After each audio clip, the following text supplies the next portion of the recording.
สบายดีสวัสดีพ่อแม่พี่น้องที่เคารพหลักทุกท่านเนาะมื้อนี้พวกกระทอกสารสวรรค์คือเก่าเนาะมื้อนี้เฮาก็มาลิ่นน้ำญาติเบาลาวหรือว่าพี่น้องเบาลาวเนาะจักอยู่บ้านนี่ยังเนาะพี่น้องบ้านเพื่อนเพิ่นกำลังใหญ่ๆพี่น้องอันนี้เป็นกระต๊อบบางเพิ่นนั่งลิ่นเนาะก็งามผู้บริเวณเดินบ้านก็กว้างขวางดีพี่น้องเนาะบริเวณเดินบ้านเพิ่นก็กว้างขวางหน้าที่เป็นเห็ดโรงงานข้าวปุ้นขายนี่แหละพี่น้องเนาะปุ้นทางผูกสิเป็นโรงงานเพิ่นเนาะพี่น้องโรงงานข้าวปุ้นนี่แหละวันนี้เขาก็มีโอกาสไปมาลิ่นพี่น้องก็มาเห็นกระต๊อบรังนี่ก็น่าอยู่ดีพี่น้องมุงหญ้าเนาะเป็นบ่งหนังลิ่นบ่งเช้าบ่งนอนลิ่นก็ได้นะพี่น้องผักดูค่ะว่าน่าสิเป็นเฮือนเพิ่นเนาะพี่น้องเฮือนเพิ่นบ้านเพิ่นนี่ก็บ่ได้อยู่ในบ้านไผ่เลยพี่น้องอยู่ที่แถวตลาดขายของป่าพี่เนาะตึกตะบุหัวบ้านนี่ยังไปขึ้นกับบ้านต้มหมกไฟน่าสิบ้านดงไฟบ้านยังไงพี่น้องนี่เนาะบ้านเขาเอิ้นว่าดอกเศรษฐีนี่งามเลยพี่น้องเพิ่นปลูกงามได้ใจเลยเนาะนี่บอกเขาว่าคนมีเงินปลูกละสิงามแม่นความเขาเลยพี่น้องนี่คนมีเงินปลูกงามโหข่อยสะออนข่อยอยากปลูกอยู่นี่งามเลยคนหมักดอกนี่มี2 สีมีสีนี่แล้วก็สีแดงกระต๊อบกับหน้าอยู่เนาะมุงหญ้าแบบสีหน้าอยู่ดีได้อันนี้บริเวณขี่เตาไฟหรือว่าเพื่อนครัวเนาะพี่น้องอันนี้เป็นหม่องนั่งลิ่นหม่องนั่งเศร้าเพื่อนเนาะสบายดีพี่น้องเด้อบ่ลาวว่าสบายดีพี่น้องเด้อเพิ่นว่าบ่ลาวเพิ่นว่าเนาะพี่น้องนี่เนาะหน้าอยู่ลายอันนี้จักคนเอิ้นต้นอีหยังหรอกจักต้นอีหยังหน้านี่เพิ่นมักปลูกดอกไม้อยู่เนาะมุงหญ้าหลังคามุงหญ้าแบบนี้มันก็คักแล้วพี่น้องเอ้ยนี่เป็นหม่องนั่งลิ่นนั่งเช้าเนาะพี่น้องนี่อันนี้สิเป็นแค่แล้วกันเด็มีศาสตร์มีเสือคักไปได้พี่น้องอย่างเดินก็กว้างขวางดีเนาะอันนั้นสิเป็นหม่องถิ่มที่เหยื่อนี่พี่น้องถ้าเพิ่นบ่อยากอยู่ในเฮือนเนาะเฮือนเพิ่นน่ะคือสิมีแอร์คือสิมียังอยู่ดอกเนาะถ้าเพิ่นบ่อยากอยู่ในเฮือนมันก็สิมานั่งอยู่แค่อันอยู่กระท่อมน้อยๆนั่นพูนกว้างขวางอันนี้มันเป็นอยู่โคกนะพี่น้องมันก็เลยแบบเห็นให้กว้างขวางมาปลูกเฮือนอยู่กลางโคกนะร่มรื่นบรรยากาศน่าอยู่ดีแบบบ่ต้องใกล้กับเฮือนไผนะพี่น้องโอเคนี่มะม่วงเพิ่นกับป้ามะม่วงเพิ่นคือสิเป็นมะม่วงต่อเนาะมากเลยพี่น้องเดี๋ยวจังหน่อยเขาจะพาไปเบิ่งวังที่เพิ่นกำลังที่ปลูกผักกันอยู่เนาะพี่น้อง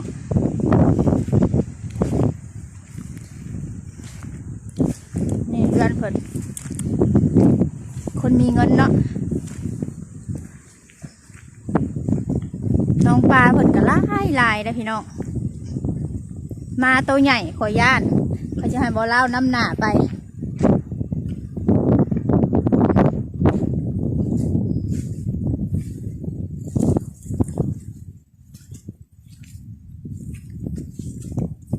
มาตัวนี้ใหญ่แล้วพี่น้องเลยมาเผาบ้านขอญาตเขาจะใส่โซ่ล่ามไว้กกมะม่วงหรือว่าต้นม่วง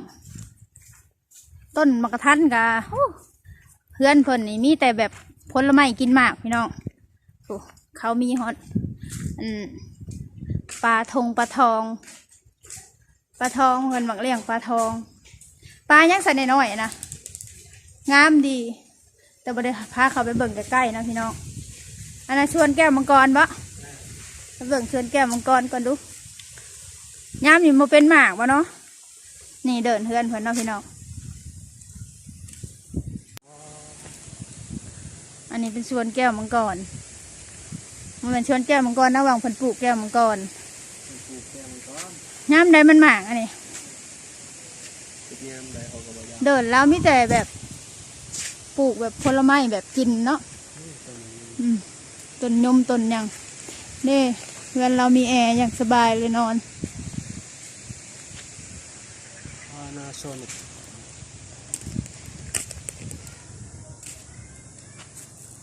เราปลูกลายเนาะ อืมมีเงินเห็นยังก็ได้ป่ะไปพูดไปทางไหนไปเบิ่งหวังเราเห็ดสวนครัวพี่น้องมาเนี่ยบริเวณเดินเฮือนแล้วก็ขัดก็ได้เบิ่งพระเอกคอยใส่ส่งบ็อกเซอร์หล่อเลย บ็อกเซอร์แล้ว ลงไปเปียก ส่งคอยปีอักเพื่อนว่ะ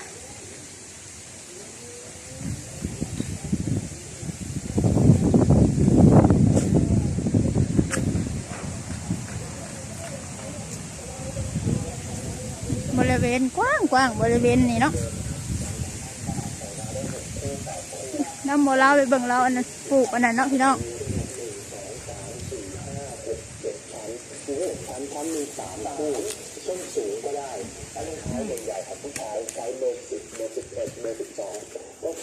อันนี้เป็นบริเวณเดินเฮือนเพื่อนเนาะ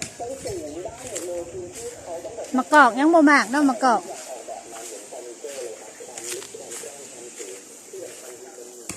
มียังอันนี้ค่ะอันนี้บงเลี้ยงกบแม่นใช่ป่ะนี่ใช่อันนี้เพื่อนเราบงเลี้ยงกบแต่ไม่ได้เลี้ยงบงเลี้ยงเป็ดแล้วน่าจะเป็นเลี้ยงเป็ดน่าหรือว่าเลี้ยงกบนี่เนาะพี่น้องว่าแต่เพื่อนบ่ได้เลี้ยงเลยเนาะบ่ได้เลี้ยงแล้วป่ะนั่นเราสิเห็ดปลูกหมกพริกเห็ด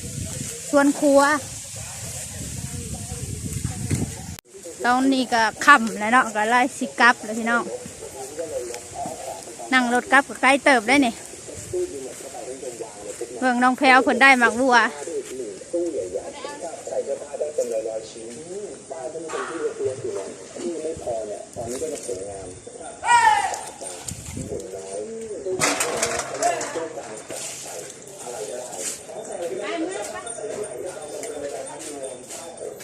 ชิเมื่อแล้วพูมาตัวหน้าหวนอยู่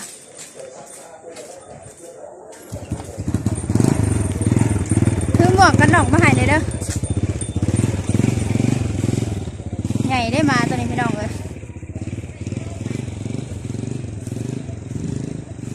ภาพอาสีบงามเนาะพี่น้องมันย้อนแสงคนนี้เป็นทางออกเพื่อนเราเนาะ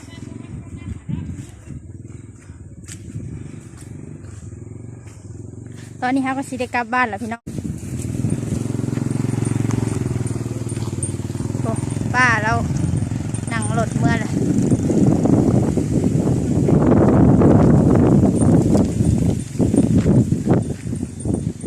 บ่ค่อยมีบ้านผู้บ้านคนสิอยู่พูนทางในผู้พี่น้องอันนี้เป็นแบบโคกค่ะนะเป็นโคก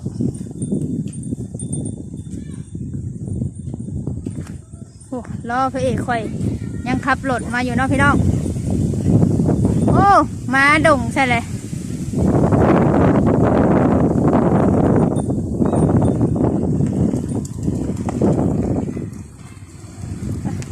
สิกลับเลยพี่น้องเอ้ยนี่เนาะพี่น้องอันนี้ก็จะเป็นทางเมืองเนาะทางเมืองนี่เราขับรถน้ำหนาเนาะ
เพื่อนเปิดแถวนี้ไม่ใช่ร่างใหญ่ๆเนาะโอ้บ้าแล้วไปนะไปหอดอันนี้เป็นทางลงสวรรค์เนาะพี่น้องที่วันไปทางหน้าเลยก็จะเป็นบ้านรักษาที่หาแล้วก็พูดบ้านหัวยางอะไรวันนี้ลงเชนโอหมดเนาะ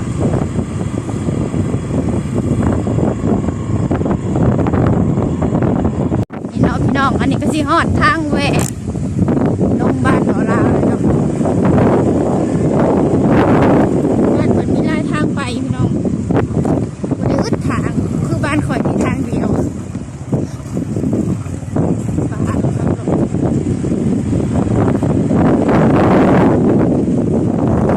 กลับบ้านนะ ทางบ้านเมืองบ้านไผ่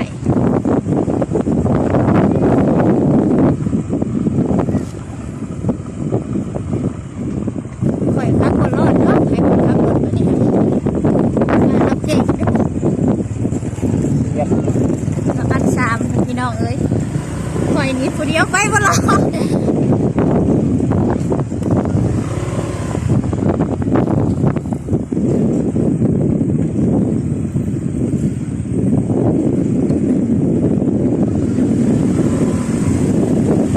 อันนี้สิใกล้กว่าทางเข้าบ้านเลย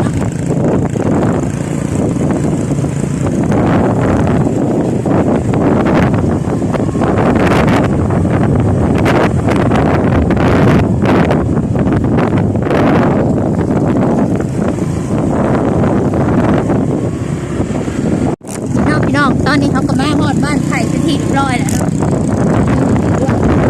เดินโรงเรียนหรือเดินบ้านบ้านหลานนั่นอะไรพี่น้องยอดไปนี่อยู่เดินบ้าน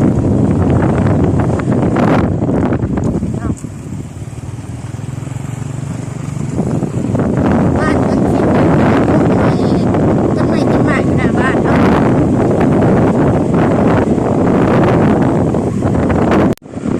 นี่เป็นบรรยากาศยามแรงๆเนาะ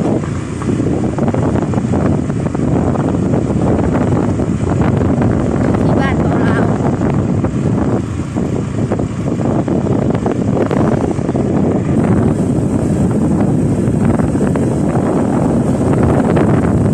อันนี้หอดทางแหวกเรื่อยๆไปเนาะพี่น้อง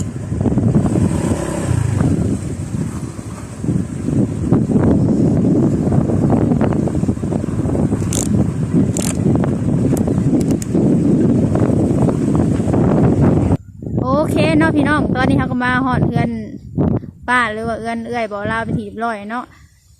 สำหรับคลิปนี้เขาก็จะขอจบคลิปเพียงสิมักอย่าลืมกดไลค์กดแชร์กดซับสไครต์แล้วก็กดสั่นกระดิ่งเพื่อจะบ่พลาดคลิปใหม่ๆของเขาเนาะพี่น้องพบกันใหม่พี่น้องคลิปหน้าสำหรับคลิปนี้จะขอกล่าวคำว่าสบายดีพี่น้องพบกันใหม่เด้อคลิปหน้า